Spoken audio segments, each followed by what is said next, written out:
Seigneur, notre Dieu, notre Père,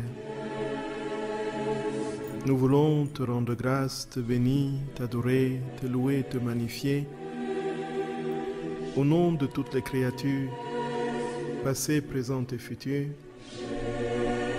pour ton œuvre de création, ton œuvre de rédemption et cette œuvre ultime de sanctification que tu veux opérer au cœur de notre humanité meurtrie par la blessure du péché. Seigneur notre Roi, nous venons à toi comme des petits enfants confiants, absolument abandonnés dans les bras de leur papa, pour te dire, Seigneur, que nous t'aimons et que nous voulons grandir dans cet amour par le don de ta divine volonté que tu veux nous faire et que nous voulons saisir pleinement par les dispositions requises de notre cœur ce désir ardent de ta voix, Seigneur, sur le présupposé de la connaissance du don, ô Dieu 3 fois saint, et de la bonne disposition du cœur. Gloria, Gloria. Nous voulons te dire combien, Seigneur, nous sommes pauvres et incapables de nous mettre à ta suite par nous-mêmes.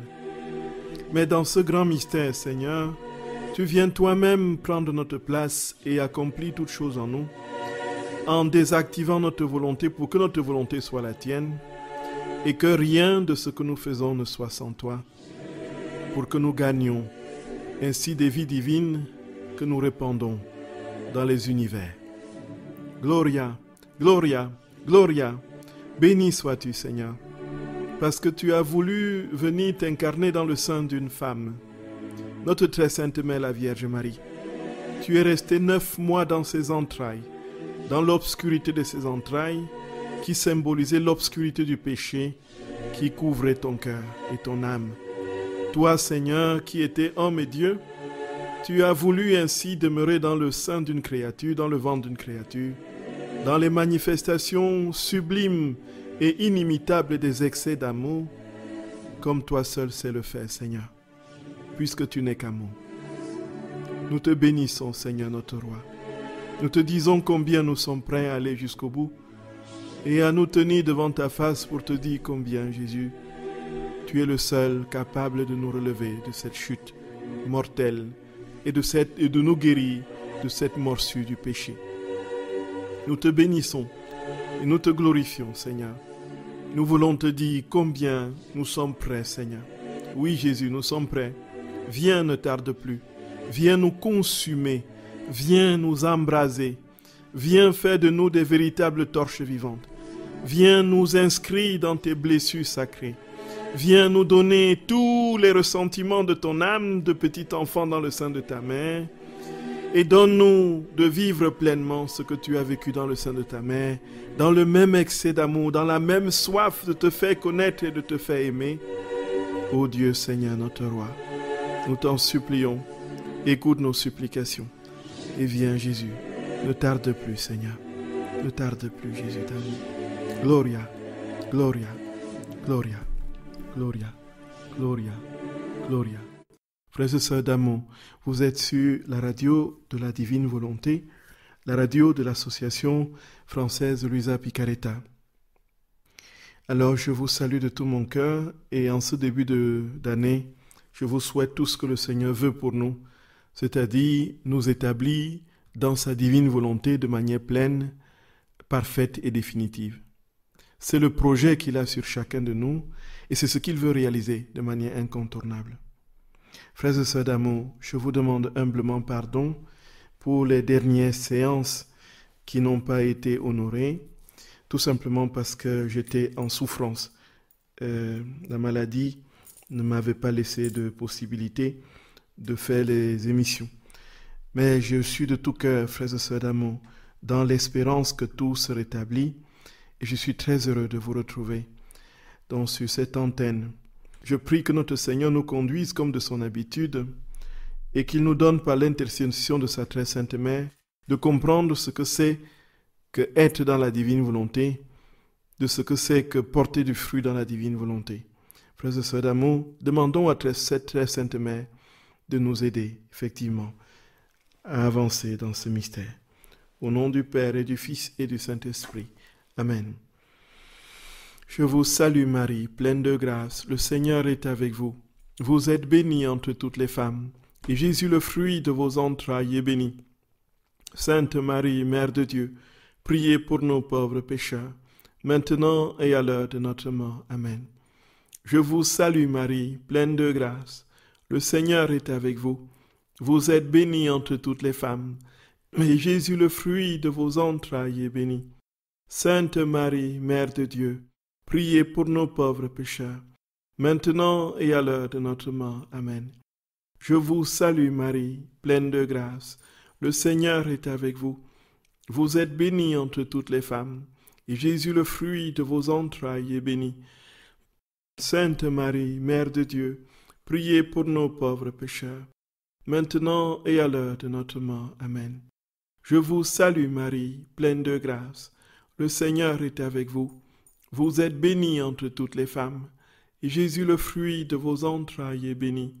Sainte Marie, Mère de Dieu, priez pour nos pauvres pécheurs, maintenant et à l'heure de notre mort. Amen. Je vous salue Marie, pleine de grâce, le Seigneur est avec vous. Vous êtes bénie entre toutes les femmes, et Jésus, le fruit de vos entrailles, est béni. Sainte Marie, Mère de Dieu, priez pour nos pauvres pécheurs, maintenant et à l'heure de notre mort. Amen. Je vous salue Marie, pleine de grâce, le Seigneur est avec vous.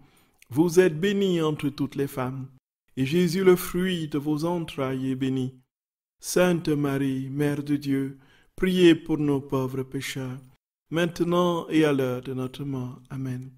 Je vous salue Marie, pleine de grâce, le Seigneur est avec vous. Vous êtes bénie entre toutes les femmes, et Jésus, le fruit de vos entrailles, est béni. Sainte Marie, Mère de Dieu, priez pour nos pauvres pécheurs, maintenant et à l'heure de notre mort. Amen. Je vous salue Marie, pleine de grâce, le Seigneur est avec vous. Vous êtes bénie entre toutes les femmes, et Jésus, le fruit de vos entrailles, est béni. Sainte Marie, Mère de Dieu, priez pour nos pauvres pécheurs, maintenant et à l'heure de notre mort. Amen. Je vous salue Marie, pleine de grâce, le Seigneur est avec vous. Vous êtes bénie entre toutes les femmes, et Jésus, le fruit de vos entrailles, est béni. Sainte Marie, Mère de Dieu, priez pour nos pauvres pécheurs, maintenant et à l'heure de notre mort. Amen. Je vous salue Marie, pleine de grâce, le Seigneur est avec vous. Vous êtes bénie entre toutes les femmes, et Jésus, le fruit de vos entrailles, est béni. Sainte Marie, Mère de Dieu, priez pour nos pauvres pécheurs, maintenant et à l'heure de notre mort. Amen. Gloire soit au Père, et au Fils, et au Saint-Esprit, comme il était au commencement, maintenant et toujours, et dans les siècles des siècles. Amen. Ô mon Jésus, pardonnez-nous nos péchés, préservez-nous du feu de l'enfer, et conduisez au ciel toutes les âmes, surtout celles qui ont le plus besoin de votre sainte miséricorde. Ô Marie conçue sans péché, priez pour nous qui avons recours à vous. Ô Marie conçue sans péché, priez pour nous qui avons recours à vous. Ô Marie conçue sans péché, priez pour nous qui avons recours à vous. Que par la miséricorde de Dieu, les âmes des fidèles trépassés reposent en paix. Amen. Au nom du Père et du Fils et du Saint-Esprit. Amen. Frères et sœurs d'amour, je vous salue de tout mon cœur et je vous souhaite en ce début d'année une grâce particulière de communion avec le Seigneur qui nous établisse, qui vous établisse de manière ferme dans la divine volonté. Que Jésus, frères et sœurs d'amour, inscrive sa vie en chacun de vous, chacune de vous. Que vous ayez le goût du ciel déjà sur la terre au cours de cette année. Que ce que nous disons tous les ans, tout le temps, que ça descende de manière profonde dans les fibres les plus intimes de notre âme et que vraiment nous vivions cette vie divine et que nous le goûtions, nous le sentions palpiter dans nos veines, dans notre cœur de manière concrète cette année. Et ça jaillira toujours plus par l'amour qui sortira de nous, de nos paroles, de nos faits et gestes, de tout ce que nous ferons. Tout sera amour pour Dieu et naturellement amour pour nos frères et sœurs. Frères et sœurs bien-aimés, c'est ce que je nous souhaite ardemment de tout mon cœur, de pauvre petit prêtre, incapable d'aimer comme Dieu m'aime. Mais, frères et sœurs d'amour, avec son amour, nous serons capables de l'aimer comme lui, il nous aime en vérité.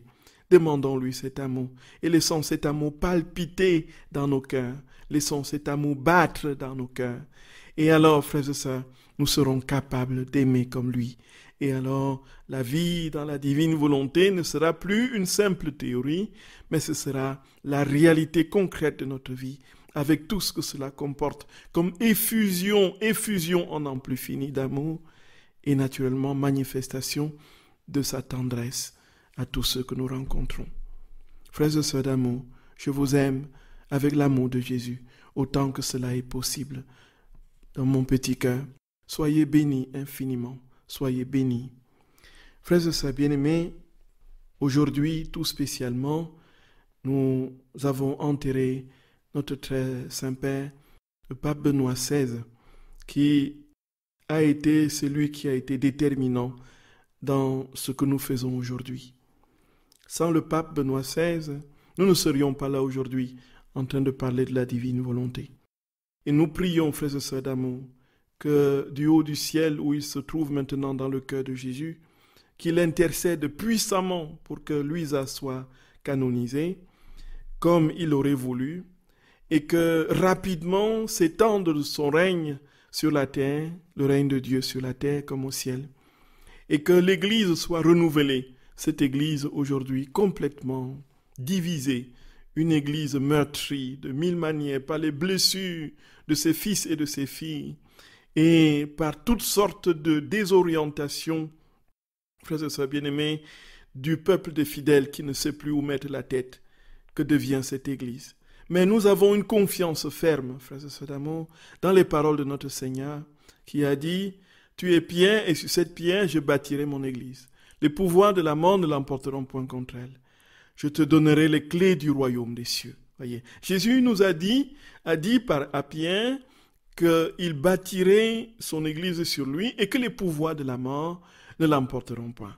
C'est pourquoi nous sommes dans cette confiance, dans cette forte et ferme espérance que l'Église de Jésus, quelle que soit l'eau, comme disait lui-même Benoît XVI, que prend la barque, elle ne sombrera pas. Elle ne doit pas se noyer. Elle ne va pas se noyer. Parce que Jésus est aux commandes de la barque. Frères et sœurs d'amour, aidons-le à conduire l'Église en posant nos actes dans la divine volonté. Et alors tout ce que nous ferons sera les actes de Jésus qui, lui, travaillera ainsi à réparer l'Église, puisque c'est l'amour qui va réparer cette Église. C'est la vie de Dieu qui réparera cette Église et restaurera l'humanité. Frères et sœurs bien-aimés, prions pour le Saint-Père, le pape Benoît XVI, et prions pour que rapidement vienne le règne. Maranatha, Maranatha. Frères et sœurs d'amour, la dernière fois, nous nous étions arrêtés, si vous vous souvenez, au 4e excès d'amour de Jésus. Nous avions commencé avant Noël et comme nous sommes encore dans le temps de Noël, nous avons trouvé dans ces excès d'amour les critères effectifs du disciple qui est dans la divine volonté. Le fruit, puisque la thématique justement de cette série, c'est les fruits, n'est-ce pas, que l'on porte dans la divine volonté. Et naturellement, dans les excès d'amour, nous voyons tout ce que Jésus vit dans le sein de sa mère et qui est aussi ce que nous devrions vivre en temps normal si nous étions remplis de la divine volonté, si nous serions remplis de la vie de Dieu. Nous aurions les mêmes comportements que ceux de Jésus dans le sein de sa mère, que si nous étions remplis de lui. Et alors, ces comportements, Jésus les a développés dans les excès d'amour de Noël et nous étions arrêtés au 4e excès d'amour. Frères et sœurs bien-aimés, que Dieu vous bénisse infiniment. Soyez bénis, frères et sœurs bien-aimés, soyez bénis. Alors, Jésus, frères et sœurs bien-aimés, qu'est-ce qu'il fait dans tous ces excès d'amour?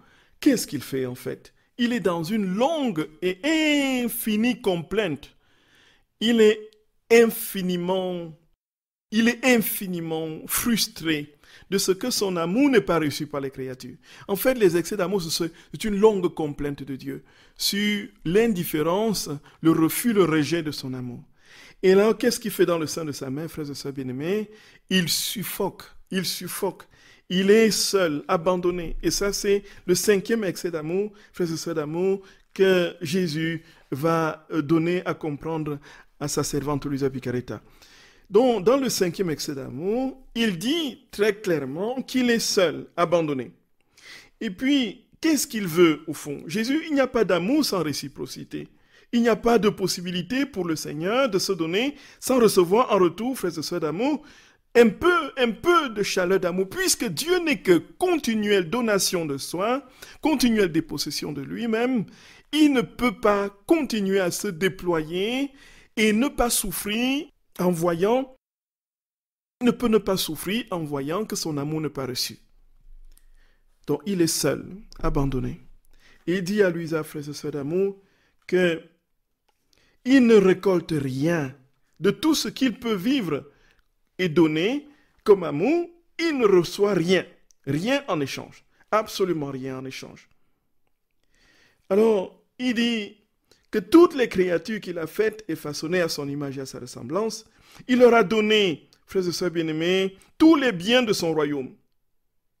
Et ceci au prix de très grands sacrifices. Les grands sacrifices que Jésus a consentis, comme il le dit lui-même dans les excès d'amour, frères et sœurs bien-aimés, c'est le fait qu'il a été, alors qu'il est Dieu, il a été comprimé, rétréci dans le sein de sa mère, et il a ainsi travaillé, frères et sœurs d'amour, à essayer de donner cet amour autant qu'il a pu, mais la créature était restée indifférente et complètement fermée. L'a laissé donc seul dans le sein de sa mère. Et alors, Jésus dit qu'il languit de nous donner cet amour, de jouer avec nous. Mais qu'est-ce qui se passe? Dit Jésus. En échange, il ne reçoit rien. Je ne récolte, hélas, dit Jésus, que des chagrins. En fait, il y a celles qui écoutent mes paroles sans bonne volonté, qui méprisent ma compagnie, qui se détachent de mon amour, qui essaient de m'échapper ou qui jouent au sourd. Puis, il y a celles qui dédaignent et abusent. Jésus dit, alors, je suis parmi elles, je suis toujours seul.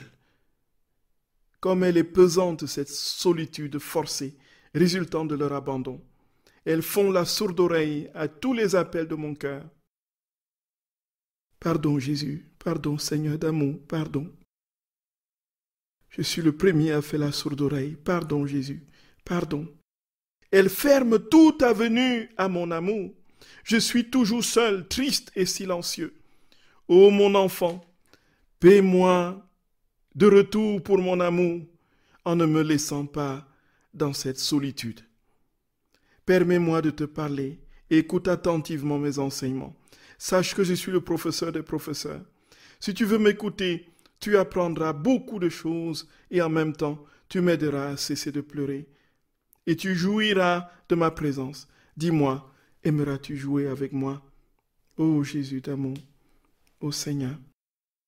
Frères et sœurs bien-aimés, nous nous rendons compte que c'est un Dieu qui est ainsi en train de gémir, de se plaindre, que c'est un Dieu, frères et sœurs d'amour, qui est ainsi en train de crier sa douleur de n'être pas aimé. Nous avons eu l'occasion, frères et sœurs bien-aimés, de développer cette question qui est liée à la béatitude, l'impassibilité de Jésus. Jésus qui est Dieu est normalement dans une béatitude éternelle permanente et parfaite. Il ne peut donc pas subir les accidents de la souffrance humaine. Mais pourtant, ici, nous voyons tout le contraire qui se manifeste. Dieu est en train de se lamenter comme un enfant qu'on a abandonné et qui gémit de faim, de soif, de froid, qui est seul. Il pleure, frères et sœurs bien-aimés. Il pleure. Et alors, on se pose la question, effectivement, comment concilier cette impassibilité de Dieu, le fait que Dieu ne souffre pas, et le fait qu'il gémit, donc dans une souffrance indescriptible, indicible, donc de l'ingratitude de l'homme. C'est alors, frères et sœurs bien-aimés, que nous comprenons, nous allons l'expliquer dans notre excès d'amour. Jésus donne lui-même un peu d'explication. Il dit très clairement, frères et sœurs d'amour, qu'il ne peut pas ne pas souffrir, puisque son humanité était une vraie humanité. C'est une humanité véritable, semblable à la nôtre, passible. Et sa divinité unie à son humanité, justement, le rendait, le ressuscitait de toutes les souffrances qu'il vivait. Il dit d'ailleurs, je crois que c'est dans les prochains excès d'amour, que s'il n'avait que son humanité, il serait déjà mort depuis. Mais c'est sa divinité qui le conservait en vie. Et alors, frères et sœurs bien-aimés, quand Jésus dit qu'il souffre, il ne fait pas semblant de dire qu'il souffre. Il souffre en vérité. Et donc l'âme qui est dans la divine volonté devrait être sensible à la souffrance de Jésus. Frères et sœurs d'amour, frères et sœurs bien-aimés, frères et sœurs bien-aimés, j'ai eu l'occasion de vous le dire et de confier ma souffrance, de n'être pas encore vraiment compatissant de la souffrance de Jésus.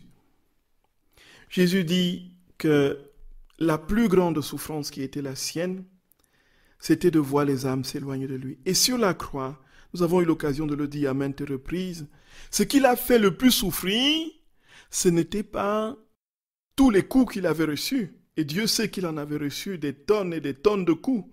Et que sa chair, tout son corps, n'était qu'une large et immense plaie.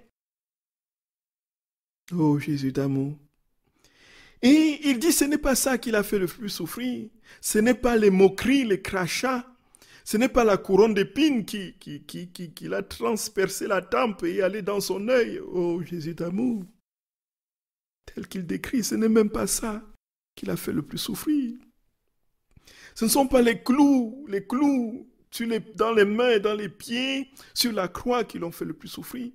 Frères et sœurs d'amour, frères et sœurs bien-aimés, il dit à Luisa que ce qu'il a le plus fait souffrir, c'est la soif ardente, brûlante qu'il éprouvait sur la croix.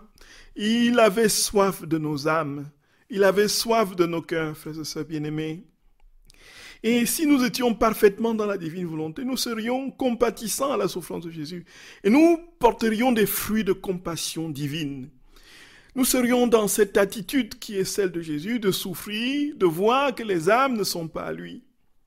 Mais aujourd'hui, la divine volonté, c'est plutôt un petit onguent que l'on met sur nos blessures existentielles.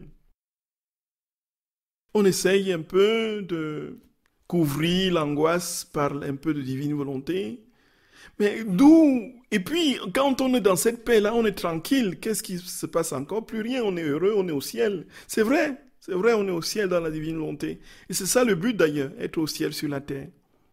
Mais frères et sœurs bien-aimés, frères et sœurs d'amour, quelle est la place que nous avons dans notre cœur pour la souffrance de Jésus, pour la compassion de Jésus? Quelle est la place que nous avons dans notre cœur pour les gémissements de notre Seigneur? En fait, si nous étions déjà parfaitement établis dans sa divine volonté, frères et sœurs bien-aimés, qu'est-ce qui se passerait? Quand nous verrions un pécheur, nous serions profondément, il y aurait un glaive au fond de notre âme. Nous serions tellement compatissants que nous voudrions tout faire pour que ce pécheur jamais ne se perde. Mais qu'est-ce que ça nous fait aujourd'hui? Rien du tout. Quand on voit les gens s'égarer, on est même plutôt content. On critique, on ajoute notre part de grains de sel, de grains de... C'est pas le sel c'est plutôt... donne plutôt de la saveur. On ajoute notre grain d'amertume, là, notre grain de trucs amers, là, notre grain d'amertume. On ajoute par les critiques. Oh, vous voyez ce qu'il est devenu, vous voyez ce qu'il fait, on critique, on indique du doigt. Notre frère tombe et au lieu de prier pour lui, on dit voilà, il a bien cherché, c'est la conséquence de ce qu'il a fait. Et puis, on n'a aucune compassion pour les pécheurs, aucune.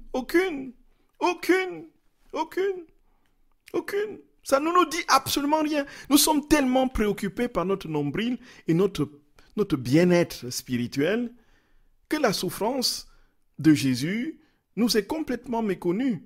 La souffrance de Jésus, c'est quoi? C'est de voir les âmes s'éloigner de lui, mourir sans amour, mourir, s'éloigner de lui et aller en enfer. Nous devrions nous mettre à la porte de l'enfer dans la divine volonté et empêcher que les âmes y entrent en consolant notre Seigneur. Mais ce n'est pas le cas. Ce n'est pas le cas, frères et sœurs bien-aimés. Vous voyez bien. Peut-être c'est votre cas, mais j'attends encore pour moi. Je prie que le Seigneur me donne cette compassion pour les pécheurs, cette soif de voir les âmes toutes sauvées, que personne ne se perde, que les gens même qui nous font du mal directement, que j'ai un élan ardent pour que eux ils soient sauvés, que je ne sois pas simplement dans l'attitude de celui qui a sauvé sa peau et qui s'est protégé de leurs méfaits, mais que je sois vraiment celui qui intercède, qui prie, qui répare dans la divine volonté pour leurs âmes, en criant Jésus, qu'ils ne se perdent pas. Jésus dit qu'il est seul, frères et sœurs bien-aimés. Ne le laissons pas seul, je vous en supplie, je nous en supplie. Ne le laissons pas seul. Et alors, il passe au 6e excès d'amour. Dans le 6e excès d'amour, frères et sœurs d'amour, alors, il parle de cet amour qui est suffoqué et limité dans la noirceur.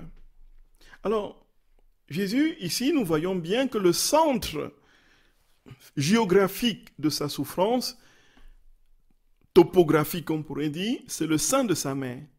C'est les entrailles de Marie. C'est là que tout se passe dans cette neuvaine de Noël.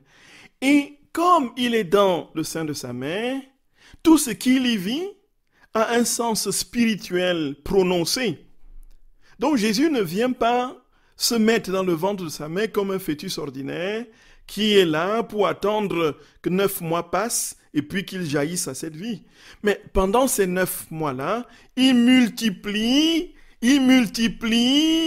des stratagèmes pour toucher le cœur humain et l'amener à communier avec lui. Oh Jésus d'amour! Jésus ne croise pas les bras dans le sein de sa mère. Il est dans une activité constante, permanente, visant à ramener le cœur de l'homme à lui. Et c'est ça sa grande souffrance. C'est là qu'il dit, je tente des excès d'amour, mais je suis seul. Je tente des excès d'amour, mais j'ai des refus et des ingratitudes. Je tente des excès d'amour et je suis limité par la noirceur. Et alors, frères et sœurs bien-aimés, dans le 6e excès d'amour, la noirceur, c'est le sein de sa mère, bien sûr, puisqu'il est dans l'obscurité. Mais la noirceur véritable, c'est le péché de l'homme. Et Jésus le dit très clairement, frères et sœurs bien-aimés. Jésus dit que dans le sein de sa mère, il était dans un réduit.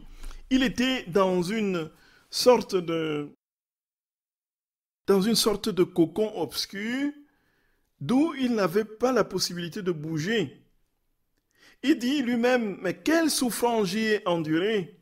Les murs étroits de cette prison ne me donnaient aucun espace pour remuer et engendrer en moi de terribles angoisses.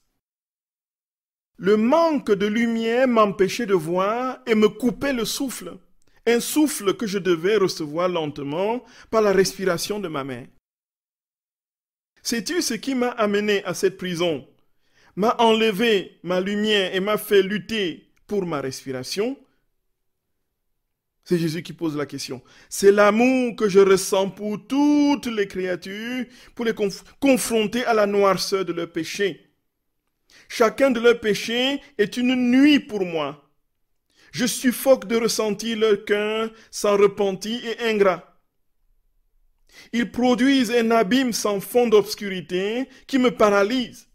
Ô excès de mon amour, tu m'as fait partir d'une plénitude de lumière pour m'amener à la plus noire des nuits dans un étroit réduit qui annihile la liberté de mon cœur. Oh Jésus d'amour, Jésus de mon cœur, Jésus d'amour. Nous sommes loin de comprendre ta souffrance, Seigneur, sommes loin de comprendre ta souffrance. Elle est excessive et tout simplement inimitable. Frères et sœurs d'amour, comprenons bien ce que Jésus dit. Jésus dit que c'est l'amour qui l'a conduit dans cette obscurité du sein de sa mère. Et il dit que dans cette obscurité du sein de sa mère, qu'est-ce qui l'a rendu véritablement obscur? Le sein de sa mère aurait été une fournaise de lumière, une fournaise ardente de 1000 soleils, si l'âme humaine n'était pas dans la noirceur du péché. En fait, quand il s'est blotti dans le sein de sa mère, dans cette obscurité, il a ressenti toute l'obscurité du péché de l'homme, dans lequel il était suffocant. Frères et sœurs bien-aimés, Jésus suffoque dans le péché. En fait, c'est ce qu'il dit. Il suffoque dans nos péchés. Il suffoque dans le péché des créatures. Et si Jésus était pleinement en nous, établi parfaitement dans notre cœur, dans notre âme, si nous étions, frères et sœurs d'amour, déjà définitivement pleinement établis dans la divine volonté, nous suffoquerions. Nous serions dans les mêmes états que lui. C'est-à-dire que nous serions en souffrance en voyant les âmes pécher. Les âmes pécher. Mais c'est nous qui avons un malin plaisir à pécher, nous. Voyez, et à trouver les raisons pour justifier nos péchés en disant que ce n'est pas grave. En fait, ce n'est pas grave.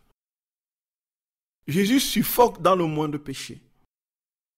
Et alors, un des fruits, justement, de la vie dans la divine volonté, c'est Jésus nous le donne là. Quelle est la souffrance que le péché provoque en toi? Frères et sœurs d'amour, je vous parlais d'un de mes pères spirituels qui est décédé maintenant, qui a été déterminant pour moi, vraiment, qui est un très très bon père spirituel, un saint vraiment. Je vous ai souvent parlé de lui. Donc, c'est-à-dire qu'il avait atteint un niveau de communion avec le Seigneur tel que quand il entendait dire un mensonge, quand il entendait parler mal de quelqu'un, quand il entendait qu'on critiquait les gens, ou encore surtout si on parlait mal de Jésus, il y avait en lui, dans son âme, comme une épée, comme un poignard qui le traversait. Et à un moment donné, même il a failli tomber quand on critiquait Jésus. Il avait tellement reçu, le coup était tellement violent qu'il a failli tomber, s'écrouler. Seulement parce qu'on parlait mal de Jésus, de son Seigneur. Jésus, c'est Jésus qui était en lui et qui souffrait. Ce n'était plus lui qui vivait, c'est Jésus en lui qui souffrait. Jésus dit pratiquement la même chose ici. Il dit, frères et sœurs d'amour, qu'il était dans l'obscurité du péché de l'homme et il suffoquait. Et Jésus, en disant cela, dit, Luisa, va gémir paisiblement. Il va gémir. Et Luisa, pour l'aider, voulait lui donner un peu de lumière par son amour. À travers sa souffrance, il me fit entendre sa douce voix et me dit, assez pour l'instant, passons au 7e excès d'amour. Frères et sœurs bien-aimés, qu'est-ce qui peut soulager Jésus? En fait, nous qui sommes dans la divine volonté, c'est là que nous comprenons effectivement l'importance des sacrements, surtout le sacrement de réconciliation. Comment pouvons-nous dire que nous sommes dans la divine volonté alors que depuis 5 mois, 6 mois, 7 mois, nous ne nous sommes pas confessés? Dites-moi comment Jésus peut ne pas suffoquer en notre âme. Entre-temps, nous avons critiqué, nous avons menti, nous avons dit des choses méchantes sur les gens, nous sommes fâchés, nous sommes énervés contre tel, nous avons ainsi de suite, nous avons multiplié un tas de péchés. Et nous voulons que la divine volonté vienne trouver un espace libre en nous et s'épanouir. C'est l'illusion. Nous qui invoquons la divine volonté, lui demandons de venir prendre place en nous, laissons-lui véritablement la place. Faisons-lui la place en nous libérant de tout ce qui peut l'empêcher de s'épanouir en nous. Et qu'est-ce qui l'empêche de s'épanouir en nous? C'est le péché. D'où l'importance, frères et sœurs d'amour, du sacrement de réconciliation. Ayons l'habitude d'aller nous confesser.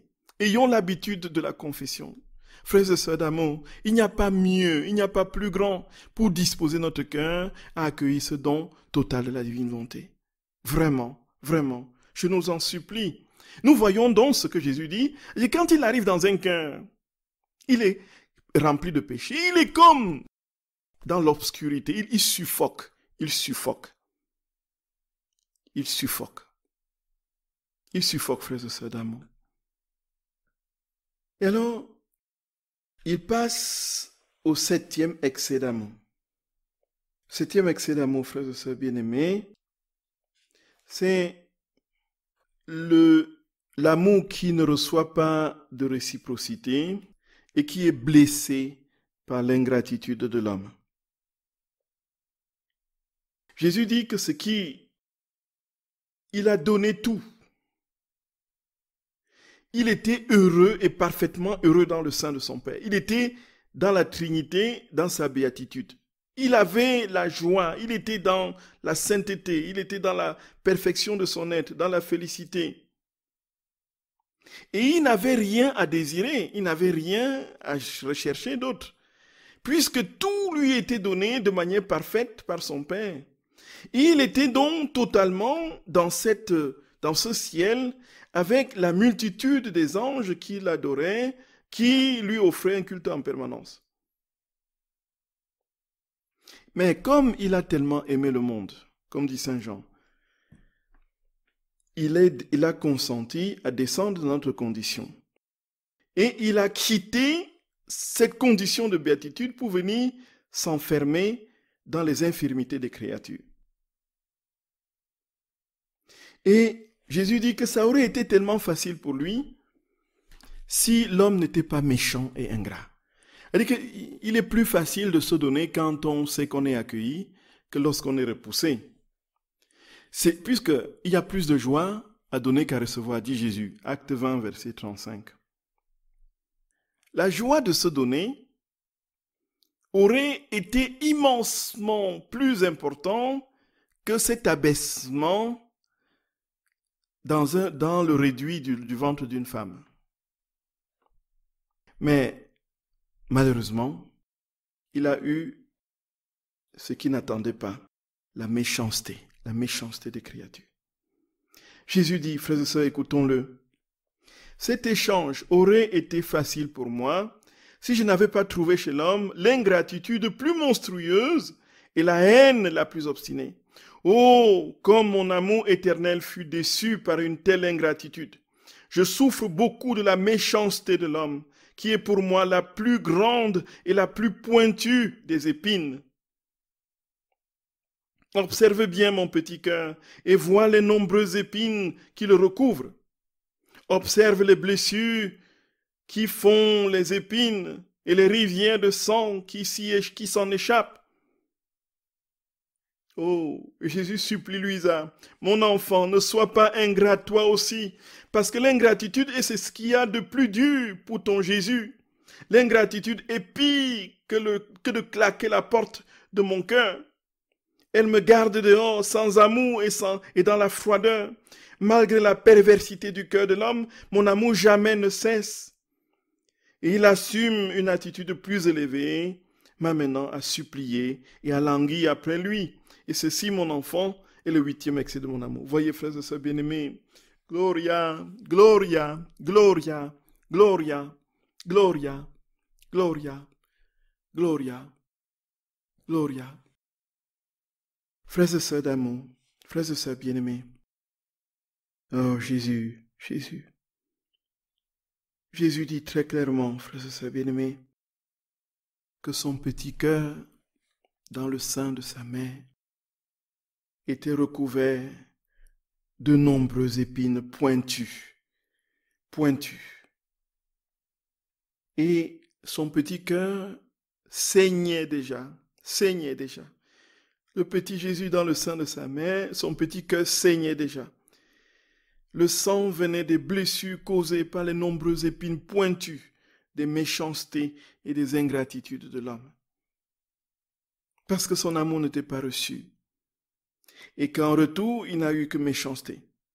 Et Jésus supplie chacun de nous, frères et sœurs bien-aimés, vous comme moi, frères et sœurs d'amour, supplie chacun de nous. Il dit, mon enfant, je t'en supplie, je t'en supplie, je t'en supplie humblement, je t'en supplie, ne sois pas ingrat avec moi. Regarde tout l'amour que je te donne au quotidien. S'il te plaît, jette un regard sur moi, ne fût-ce qu'une fois. Ne regarde pas toujours tes problèmes. Regarde-moi, ne fût-ce qu'une fois, mon enfant. Et aie pitié de moi, aie pitié de moi, aie compassion de moi. S'il te plaît, entre dans mes blessures. Prends un peu de mes épines. Laisse un peu mon cœur battre dans ton cœur. Laisse mon cœur saigner dans ton cœur. S'il te plaît, regarde-moi un tout petit peu. Et s'il te plaît, offre-moi tout ce que tu peux endurer pour que les âmes parviennent au salut et soient restaurées dans cette vie divine. Frères et sœurs d'amour, entendrons-nous ce cri de Jésus? Entendrons-nous ce cri de Jésus, frères et sœurs bien-aimés? Aimons-le, aimons-le, aimons-le, frères et sœurs d'amour. Aimons-le, aimons-le. Et avec contrition, approchons-nous du tribunal de la miséricorde et laissons les flots de son amour jaillir et couler sur notre âme pour que ces âmes soient disposées à l'accueillir et à vivre et à s'établir dans sa vie divine. Allons à confesse, frères et sœurs bien-aimés, confessons-nous régulièrement. Prions-le, demandons-lui de mettre en nous son amour pour les âmes et de pouvoir le consoler ainsi, de n'être pas ingrat, de savoir vérifier, voir dans nos vies combien il nous a manifesté tant d'amour et manifestons-lui un peu de gratitude. Ne soyons pas toujours en train de lui dire, Jésus, donne-moi ceci, donne-moi cela, donne-moi ceci, donne-moi cela, j'ai besoin de ceci, j'ai besoin de cela. Un peu d'amour, l'amour s'oublie, frères et sœurs bien-aimés. Il n'y a pas de plus grand amour que de donner sa vie pour ceux qu'on aime. Il a donné sa vie pour nous. Serions-nous prêts à donner notre vie pour lui? Serons-nous prêts à donner notre vie pour lui? Frères et sœurs bien-aimés, frères et sœurs d'amour, voilà la question que Jésus nous pose. Voilà la question que Jésus nous pose. Voilà la question qu'il nous pose. Frères et sœurs bien-aimés, vous pouvez poser vos questions au numéro habituel. À tout à l'heure, frères et sœurs d'amour. À tout à l'heure.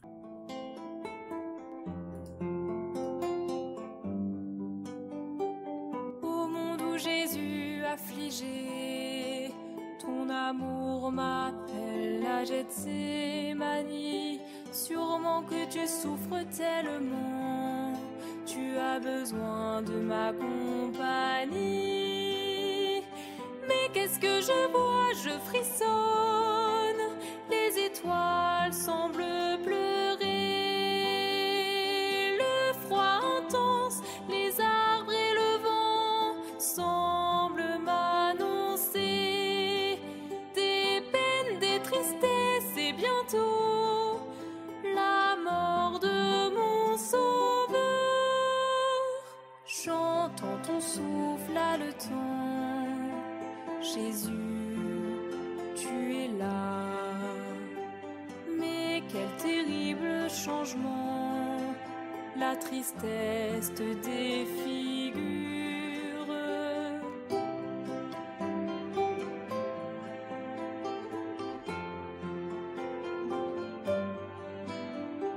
L'amour est ma passion éternelle, tandis que ce que je souffre dans mon humanité n'est que temporaire. Mais comprendrais-tu comme je t'aime et combien j'ai souffert pour toi? Entre dans mon cœur et vois, et vois.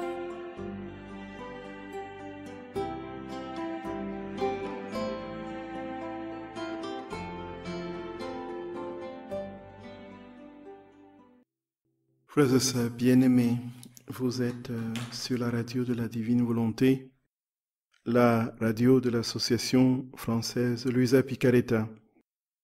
Alors, nous rendons grâce au Seigneur pour l'occasion qu'il nous a donnée de comprendre jusqu'où va son degré de souffrance. Et puis, de comprendre aussi que si nous sommes vraiment établis en lui, son cœur battrait en nous et nous aurions, frères et sœurs d'amour, les mêmes sentiments que lui, les mêmes douleurs que lui, et nous ne serions pas si indifférents à la cause des pécheurs, comme c'est le cas pour nous aujourd'hui.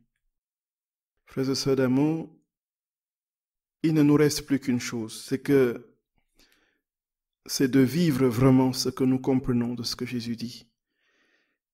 Que l'année 2023 soit vraiment l'année de la pratique, de la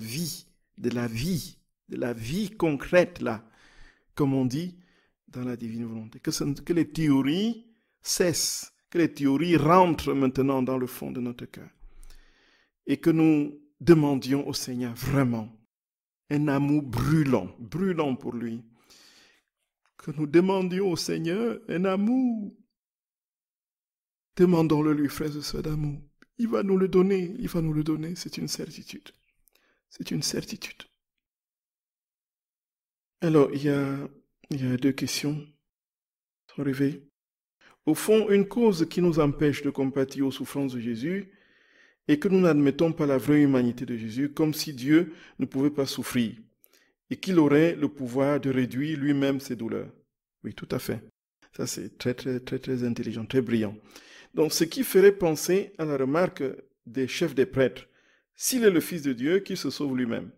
Tout à fait. Oui, ma chère sœur bien-aimée. Ça, c'est une des raisons. Mais cette raison est uniquement, on peut dire que ça reste au niveau de notre tête.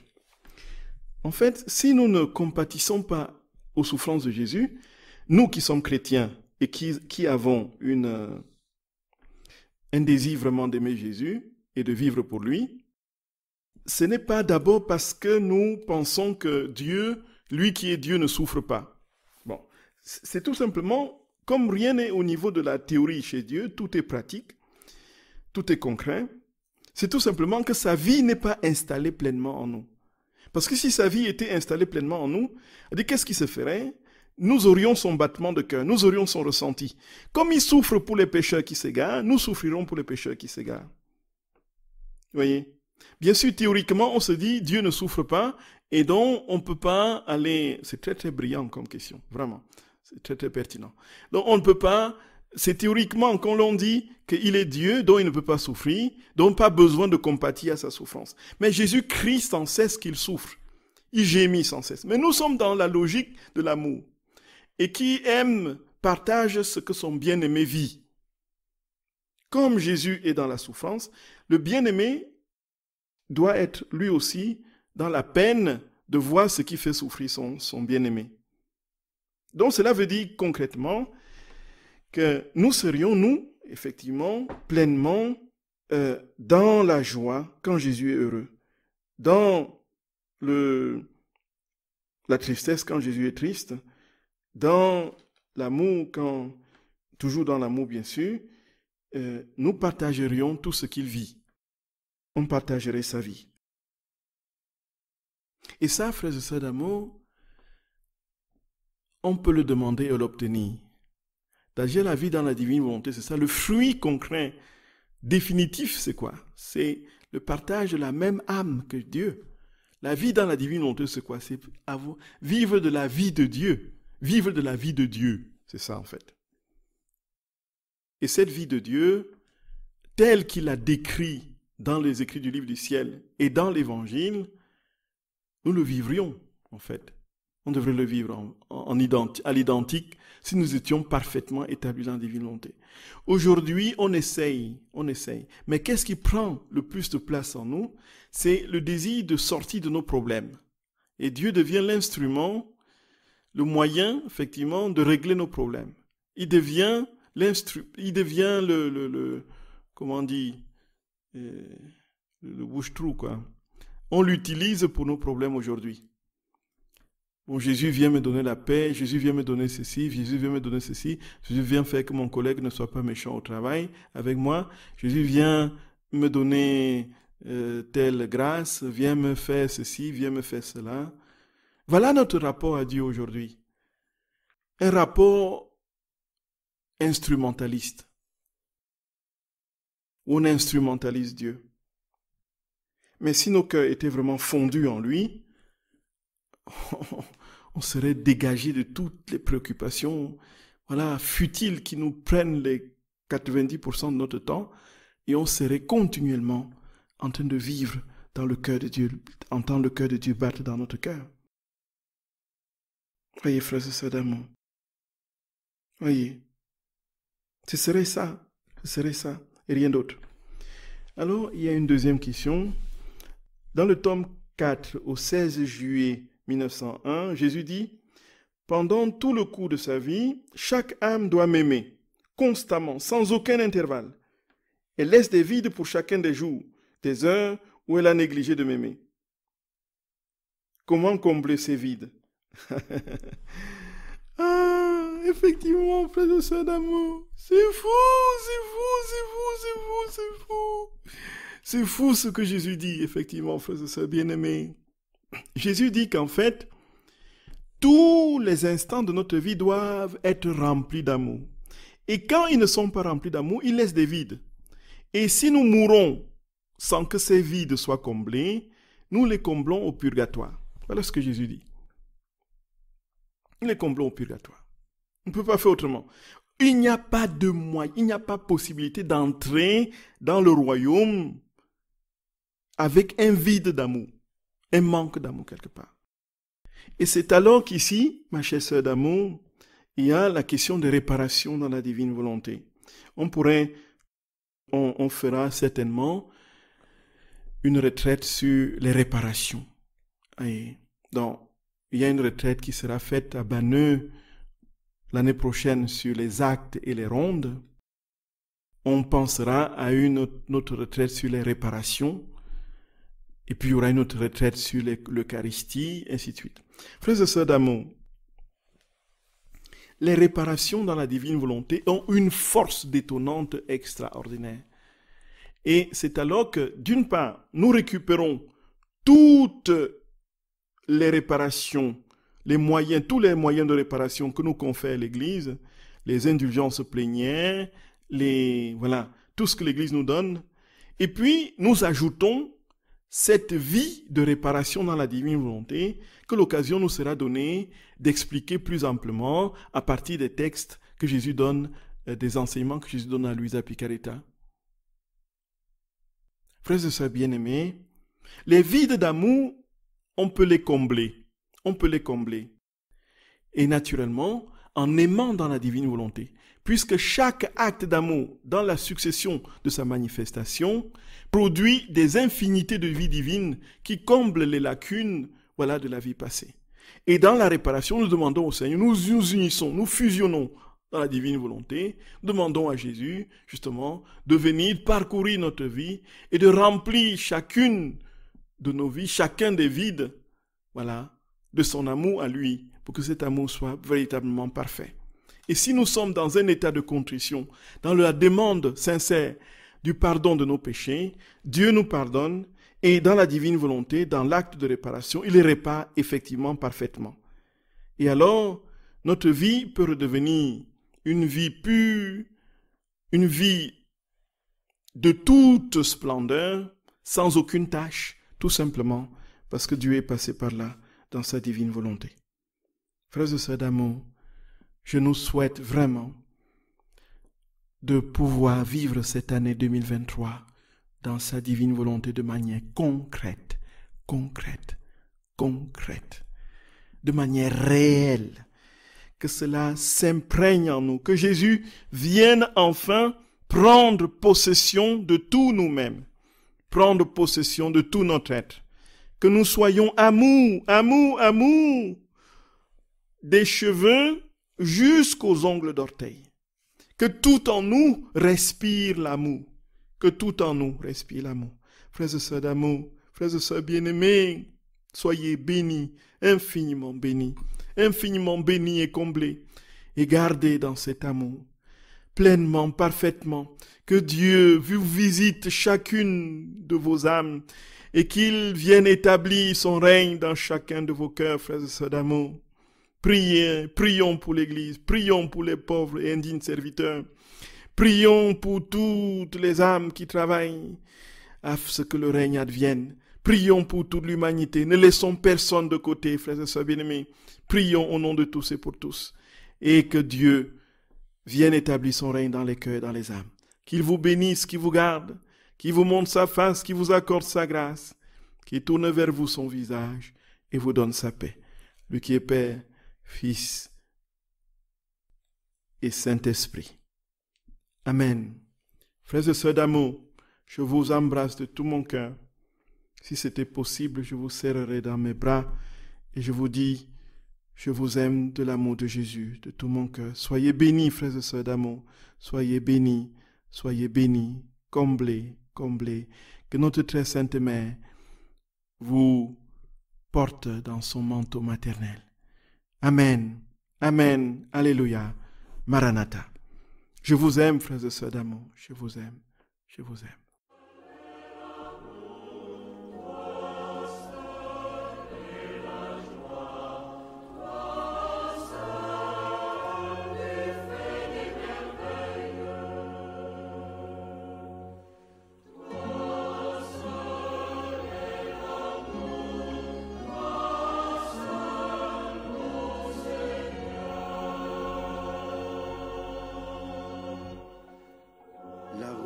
T'offre son parfum qui enivre le papillon. Mais son adoration devant toi, c'est d'abord d'être rose. Personne n'aime la rose comme toi, Seigneur. Tu l'aimes, car c'est toi qui l'as créée. Béni sois-tu, Seigneur.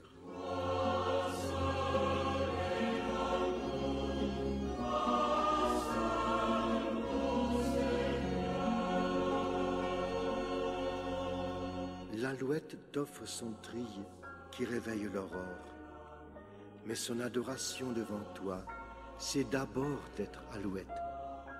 Personne n'aime l'alouette comme toi, Seigneur. Tu l'aimes, car c'est toi qui l'as créée. Béni sois-tu, Seigneur.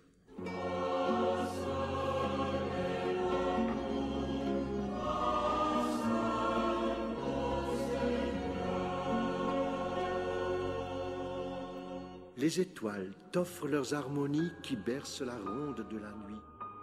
Mais leur adoration devant toi, c'est d'abord d'être étoile. Personne n'aime les étoiles comme toi, Seigneur. Tu les aimes, car c'est toi qui les as créées.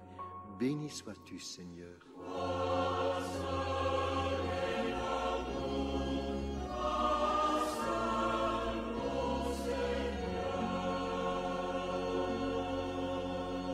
L'océan t'offre ses vagues qui font rire les mouettes. Mais son adoration envers toi, c'est d'abord d'être océan. Personne n'aime l'océan comme toi, Seigneur. Tu l'aimes, car c'est toi qui l'as créé. Béni sois-tu, Seigneur.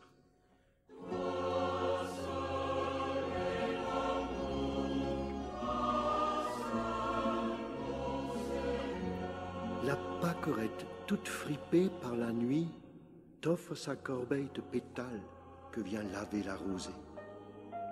Mais son adoration envers toi, c'est d'abord d'être pâquerette. Personne n'aime la pâquerette comme toi, Seigneur. Tu l'aimes, car c'est toi qui l'as créée. Béni sois-tu, Seigneur.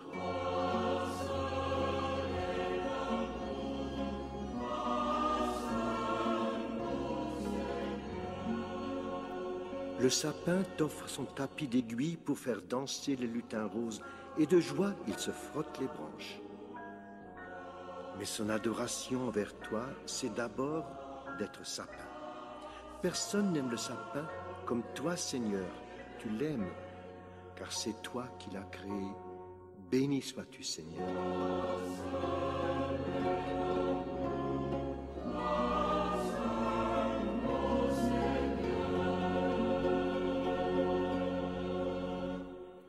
La tête des montagnes t'offre la chevelure de ses chênes, et le ruisseau de la vallée t'offre la bordure de ses coquelicots. L'océan t'offre ses dauphins, la fourmi son travail, le grillon sa fantaisie, la rivière bleue ses libellules. Mais leur adoration envers toi, c'est d'exister dans toute leur splendeur comme tu les as créés.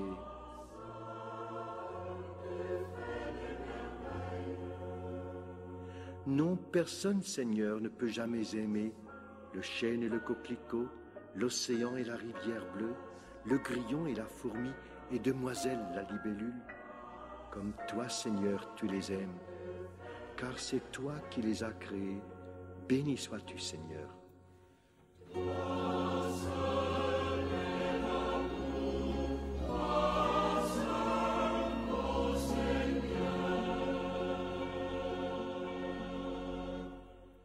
Je voudrais t'offrir, Seigneur, avec l'univers et sa beauté, chaque instant de ma vie.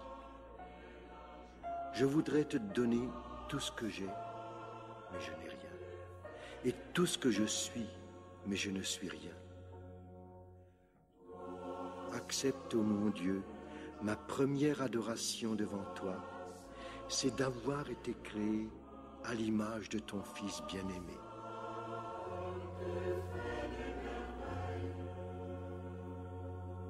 Personne, Seigneur, ne m'aime comme tu m'aimes, car c'est toi qui m'as créé. Merci de m'avoir créé à l'image de Jésus, mon Sauveur et mon frère.